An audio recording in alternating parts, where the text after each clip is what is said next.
Salut à tous, ça fait une semaine que je fais des vendanges et je viens de me dire pourquoi pas filmer pour en faire une vidéo, ça pourrait être pas mal. Je suis fatigué de fou, c'est 6h33, c'est ça les vendanges, hein, donc je vais filmer ça, on y va. Let's go. Je viens d'arriver à la vigne, il est 7h15. C'est dur comme vous avez pu le voir avant, le réveil a été compliqué. Là on y est, l'équipe a commencé à s'y mettre, donc moi je suis là sur le tracteur. Et je dois enlever les feuilles quand les hauteurs, du coup ces personnes-là qui ont le raisin dans leur hotte, amènent le raisin. J'enlève les feuilles, je trie, je fais tout ça. Ça va être long parce qu'il est bientôt. Mais par contre, le paysage est beau. Ça fait plaisir quand même de travailler dans ces conditions-là, même si bon, j'aurais bien dormi plus. Donc on est parti pour la journée, je vous reprendrai, je vous filmerai ça. Let's go! Du coup, voilà comment ça se passe. Ils nous amènent le raisin ici. On a tout qui s'étale. Bah attendez, regardez, il y en a un qui arrive. Hop, tout va dans la benne. Il y a une personne avec un grappin qui va s'occuper de trier le raisin, de le bouger. Et donc notre travail, c'est d'enlever les feuilles, d'enlever les vieilles grappes. Comme ça, après, une fois que le raisin ira au cuvage, et bah le vin sera bon. Faut savoir aussi que les vignes sont découpées en parcelles parce qu'on fait pas tout d'un coup forcément. Du coup, on bouge à différents endroits. Par exemple, celle-ci commence là et finit là-bas. Donc une fois qu'on aura terminé celle-là, ce qui va nous prendre un petit moment quand même, il faudra qu'on change de parcelle et du coup on s'attaquera à un autre endroit. Du coup c'est souvent ça, on fait un bout, on change, on va ailleurs, on travaille ailleurs et tout ça, c'est beaucoup de mouvements. Quand on trie, on ne doit pas juste enlever les feuilles, on peut aussi enlever, enfin on doit enlever le raisin comme ça qui est sec parce que du coup ça donne un mauvais goût au vin qui sera produit. C'est l'heure, le tracteur bouge. Ouah, ça bouge, ça va vite. Là du coup tout le monde change de rang parce qu'on est arrivé à la moitié des rangs. Du coup on recule le tracteur, on change de rang et on est reparti. Tout à l'heure je vous ai parlé qu'il y avait les porteurs qui montaient pour venir du coup vider leur hotte pleine de raisin dans le bac. Sauf que le bac il est haut, du coup on a ça. C'est du coup une échelle en fait. Finalement je vous explique le principe d'une échelle. Si je me fie au soleil, j'ai l'impression qu'il est 9h. Qui signifie 9h dans les vendanges? Signifie l'heure de manger, let's go! Le fameux casse-croûte. On va bien manger. Bien français, bien terroir, bien de chez nous. Hein. Du fromage, des rillettes, du pain, du saucisson, du lard. Il y a de quoi se régaler. Bon, d'ici on se rendra peut-être un peu mieux compte. Parce que d'en bas, le point de vue il était un peu bizarre. Nous du coup on est tout là-bas. Il faut aller jusqu'ici pour pouvoir passer à une autre vigne, à une autre parcelle. Donc ça fait quand même beaucoup de travail. On n'a pas encore fini. On s'y remet. On a fini de manger, du coup là on va se remettre au travail. Je vais changer un petit peu de poste, là je vais aller tailler parce que je trouve ça cool, donc let's go, on va faire ça, c'est parti. Du coup je vais ramasser le raisin, donc ça se ramasse avec ça, un sécateur, enfin là c'est une épinette pour être plus précis. Donc tout le monde connaît un cep mais je vous présente quand même, on a les grappes dessus, donc on ouvre l'épinette et ensuite on coupe la grappe. Clac. On la met dans le seau et après ça va dans la benne et voilà, vous connaissez la suite.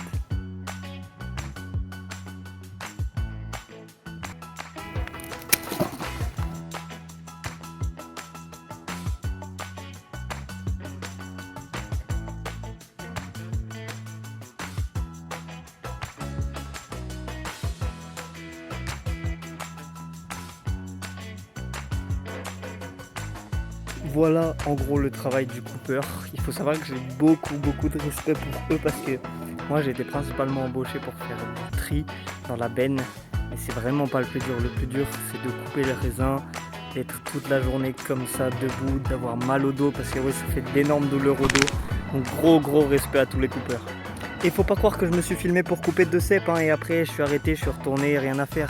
Non, j'ai dit je respecte les coupeurs, donc je vais faire comme eux, je vais prendre un rang complet, les gays. Début d'après-midi, on a mangé, on attaque une autre parcelle, toujours au tri, let's go, ça a biché, on essaye, on fait ce qu'on peut. Voilà. Hein. Du coup, quand on trie, comme je vous ai montré ce matin, il y avait les raisins secs, il y avait les feuilles, mais il y a aussi ce genre de grappes. C'est des grappes qui sont atteintes par une maladie, de ce que j'ai compris. Et ça non plus, on laisse pas, alors on enlève et on trie.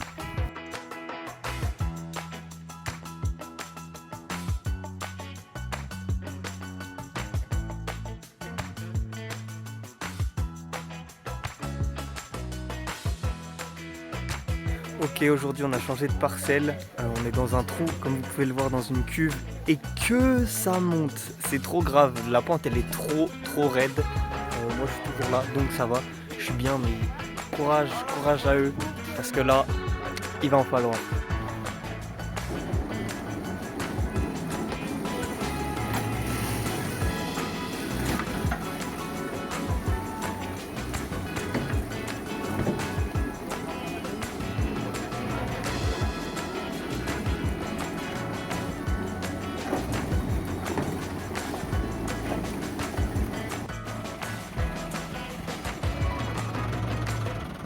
Aujourd'hui, on va retrouver Vincent qui va nous expliquer du coup tout le cheminement pour faire le vin et sa société, sa place dans l'entreprise, ce qu'il fait.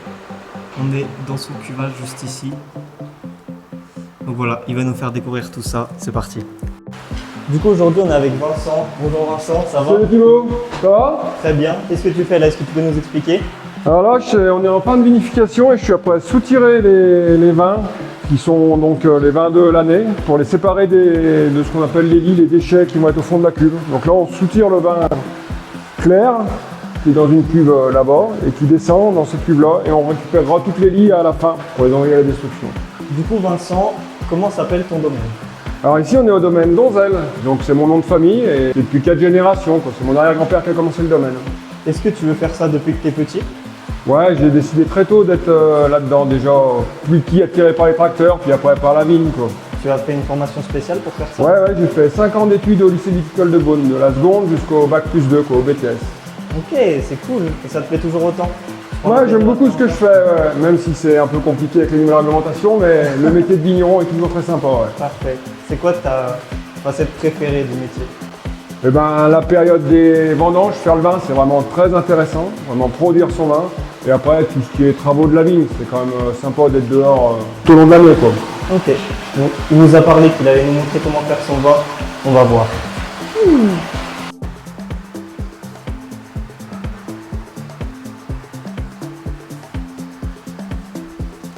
nous montre un passage secret.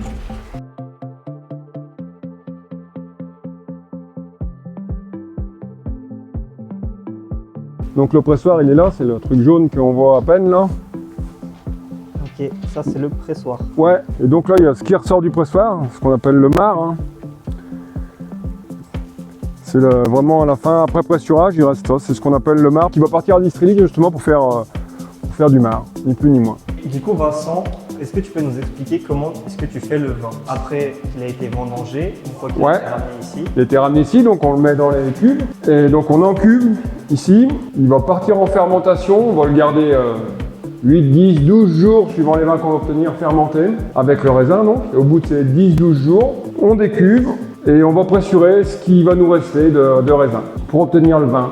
De là, donc on sera tout en phase liquide à partir de ces 10-12 jours. Et là, il restera à finir la fermentation alcoolique qui sera pas totalement finie lors du décuvage. Puis on enchaînera sur les fermentations malolactiques qui sont des systèmes de désacidification naturelle un peu plus compliqués. Voilà. Et sinon, après, on retombe sur notre étape. Fin de fermentation alcoolique, on soutire pour séparer les grosses lits et on soutire en fin de fermentation malolactique pour avoir des vins clairs. D'accord. Est-ce que le sucre mis dans le vin, il est fait après, une fois l'état liquide? Est-ce qu'on rajoute pas de sucre dans le vin? Alors, si le raisin est mûr, normalement, on rajoute pas de sucre dans le vin. Ok, il y en a déjà en assez grande quantité. Ouais, le raisin est quelque chose de très très sucré. C'est un fruit très sucré et normalement, une année comme cette année, on n'a pratiquement pas rajouté de sucre. Le sucre, on va rajouter en phase solide, au tout début de la fermentation. Parce qu'à la fin, il n'y a plus de sucre dans le vin. Tout est transformé en alcool. Ok, du coup, il faut les laisser fermenter à différentes longueurs pour avoir différents vins. Voilà, en général, plus tu fais cuver longtemps, plus tu auras des vins, pour simplifier, corsés, et plus tu feras des fermentations courtes, plus le vin sera souple et léger. Ok, c'est lequel toi ton vin préféré? Moi j'aime bien les vins assez structurés, mais bon, je suis sur l'appellation Morgon essentiellement, donc on est dans les crus du Beaujolais les plus structurés, donc ça tombe bien. C'est parfait ça. Et voilà, j'aime bien les vins quand même assez structurés. Ouais. Ok, parfait. Voilà. Merci beaucoup Vincent. De rien. Bon, en montant la vidéo, je me suis rendu compte que j'avais pas fait d'outro. Je suis trop bête. Mais c'est pas grave, je le fais maintenant. J'espère que la vidéo vous aura plu. Normalement, vous en saurez un peu plus sur les vendanges grâce à cette vidéo. J'espère que j'aurai pu ou que Vincent aura pu répondre à vos questions. Merci d'avoir regardé la vidéo, likez, commentez, partagez, donnez de la force, ça me met bien. Et on se retrouve très vite pour une prochaine vidéo. À bientôt.